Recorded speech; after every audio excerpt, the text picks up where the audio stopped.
नमस्कार, मी अशोक मुरुमकर. काय सांगता मध्ये आपलं स्वागत. राज्याचे सगळ्यांचे लाडके उपमुख्यमंत्री अजितदादा पवार यांचं काल विमान अपघातात निधन झालं. दुर्दैवी या निधनामुळे संपूर्ण महाराष्ट्रात हळहळ व्यक्त केली जात आहे. करमाळ्यात वेगवेगळ्या ठिकाणी त्यांचे भावपूर्ण श्रद्धांजली असे बॅनर लागलेले आहेत. राजकारणापलीकडं हे एक व्यक्तिमत्व होतं. त्यांच्या जाण्यानं संपूर्ण महाराष्ट्र हळहळ व्यक्त करत आहे. लहान मोठ्यांपासून सर्वत्र सध्या जी चर्चा आहे त्या म्हणजे फक्त अजितदादा अजितदादा. कामाचा माणूस म्हणून अजितदादा पवार यांच्याकडे पाहिलं जात होतं. मात्र हे अजितदादा पवार आपल्यातून निघून गेलेत. काही वेळापूर्वीच त्यांच्यावर अंत्यसंस्कार देखील झाले. अजितदादा हे सध्या अनंतात विलीन झालेले आहेत. मात्र अजितदादांच्या अनेक आठवणी आहेत. करमाळ्यात त्यांना भावपूर्ण श्रद्धांजलीचे बॅनर लागलेले आहेत. त्यावरून सध्या अनेक चर्चा सुरू आहेत आणि किती म्हणजे सर्व स्तरातील व्यक्तींना त्यांच्याबद्दल आदराचं स्थान होतं. कामाचा माणूस, अजित पर्व असे वेगवेगळ्या उपमा त्यांना दिल्या जात होत्या. राज्याचा हा दादा माणूस आपल्यातून निघून गेलाय. करमाळ्यासाठी देखील खूप अजितदादांनी दिलेलं आहे आणि ती कामं पूर्ण होणं हीच खरी करमाळकरांसाठी आठवण ठरणार आहे. करमाळा तालुक्यात त्यांचं सतत येणं जाणं व्हायचं. काही दिवसांपूर्वी ते जेव्हा करमाळा तालुक्यात सीना नदीला महापूर आलेला होता त्यावेळी देखील त्यांनी भेट दिलेली होती. तेव्हा सीना नदीवरील संगोबा येथे मोठा पूल बांधण्याचं त्यांनी आश्वासन दिलं होतं आणि सध्या त्याचं एस्टिमेट तयार करण्याचं देखील काम सुरू आहे. हे काम पूर्ण होणं ही देखील करमाळकरांसाठी खूप मोठी आठवण त्यांची ठरणार आहे. याशिवाय करमाळा तालुक्यातील शासकीय भवन जे उभारलं जाणार होतं त्याचं भूमिपूजन उपमुख्यमंत्री अजितदादा पवार यांच्या हस्ते झालेलं होतं. मात्र ते काम झालेलं नाही. त्यांचे कोनशिलेचं उद्घाटन उपमुख्यमंत्री अजितदादा पवार यांच्या हस्ते झालेलं होतं. माजी आमदार संजय मामा शिंदे यांच्या उपस्थितीत या कामाचं भूमिपूजन झालं. मात्र त्याला विरोध करण्यात आलेला होता. मात्र त्यानंतर त्याची प्रक्रिया काय आहे माहीत नाही. मात्र हे काम उपमुख्यमंत्री अजितदादा पवार यांच्या हस्ते उद्घाटन झालेलं होतं. त्याचं इमारतीचं काम कसं असेल याचं संकल्पचित्र देखील तयार करण्यात आलेलं होतं आणि मिळालेल्या माहितीनुसार त्याचं एस्टिमेट हे कॅन्सल होण्याच्या मार्गावरती आहे आणि ते जर वेळेत त्याचं काम सुरू झालं नाही तर ते काम रद्द होऊ शकतं. मात्र खरंच अजितदादांचे करमाळकरांसाठी आठवण हवी असेल तर ते काम होणं आवश्यक आहे.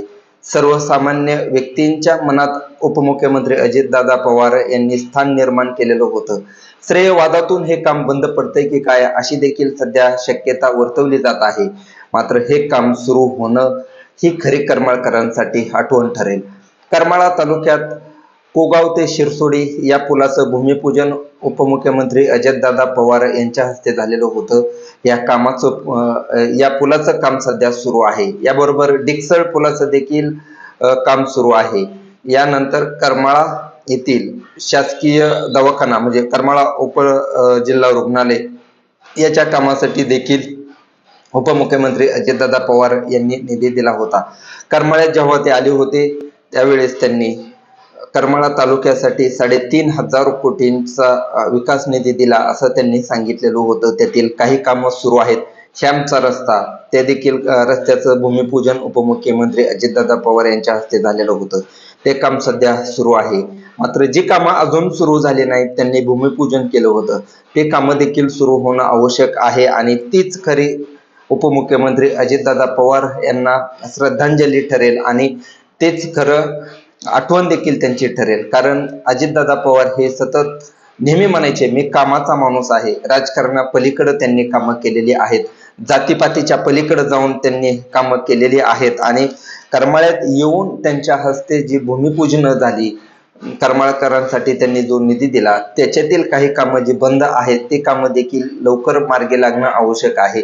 संगोबा येथील पूल हा देखील पूल महत्वाचा आहे कारण त्याचं काम देखील होणं आवश्यक आहे. उपमुख्यमंत्री अजितदादा पवार यांनीच या पुलाची घोषणा केलेली होती. स्वतः ते या सीना नदीचा महापूर पाहण्यासाठी आलेले होते, त्यावेळेस त्यांनी या पुलाची घोषणा केली होती आणि तत्काळ त्यांनी हा पूल व्हावा यासाठी त्यांनी एस्टिमेट करण्याच्या सूचना दिलेल्या होत्या. हे काम देखील लवकर होणं आवश्यक आहे. यासाठी करमाळा तालुक्यातील राजकीय पुढाऱ्यांनी सर्व राजकारण बाजूला ठेवून ही कामं कशी होतील याकडे लक्ष देणं आवश्यक आहे. करमाळा तालुक्यातील शासकीय भवन याचं जे भूमिपूजन झालं, त्या भूमिपूजनाबाबत वाद निर्माण केला गेला. मात्र करमाळा शहराच्या बाहेर हे शासकीय भवन जात आहे असा वाद या ठिकाणी निर्माण झाला. मात्र उपमुख्यमंत्री अजितदादा पवार यांच्या हस्ते भूमिपूजन झालेलं हे काम आहे त्याच ठिकाणी होणं आवश्यक आहे.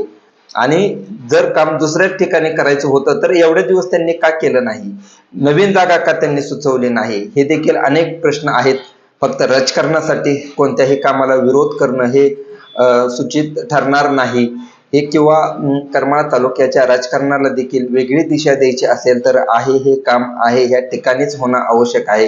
राजकारण होत राहील मात्र विकास कामं देखील झाली पाहिजेत असं अजितदादा पवार नेहमी सांगायचे. आणि या लाडक्या दादांना अखेरचा निरोप आज सर्वांनी दिलेला आहे. करमाळ्यात त्यांच्या आठवणी ताज्या होत आहेत. चौकात चौकात घराघरात उपमुख्यमंत्री अजितदादा पवार यांच्याच आठवणी सध्या काढल्या जात आहेत आणि करमाळकरांसाठी त्यांनी देखील खूप अशी मदत केलेली आहे. करमाळा तालुक्यातील सावडी या भागात ते नेहमी कडबा विकत घ्यायला येत होते. त्यांच्या अनेक आठवणी त्यांनी स्वतः येऊन सांगितलेल्या आहेत आणि ह्या जर आठवणी ताज्या ठेवायच्या असतील, खरंच अजितदादा पवार हे कामाचा माणूस आहेत असं जर दाखवायचं असेल तर त्यांनी दिलेली कामं पूर्ण होणं आवश्यक आहे. त्यासाठी सर्व राजकीय पुढाऱ्यांनी देखील मदत करणं आवश्यक आहे. राजकारण बाजूला ठेवून, राजकारणाचे जोडे बाजूला ठेवून हे कामं होणं आवश्यक आहे. माजी आमदार संजय मामा शिंदे, मंत्री दत्तात्रय भरणे यांच्या हस्ते अनेक कामांची उद्घाटनं झालेली होती आणि ज्या वेळेस अजितदादा पवार पूर परिस्थितीची पाहणी करायला आले होते त्यावेळेस आमदार नारायणआबा पाटील हे देखील त्यांच्या बरोबर ते उपस्थित होते. मात्र ही कामं आता करणं आवश्यक आहे. नेमकं तुम्हाला काय वाटतं, करमाळकरांसाठी कुठली कामं उपमुख्यमंत्री अजितदादा पवार यांनी दिली आणि ते कामं होणं आवश्यक आहे की नाही हे आम्हाला कमेंट बॉक्समध्ये सांगा. धन्यवाद.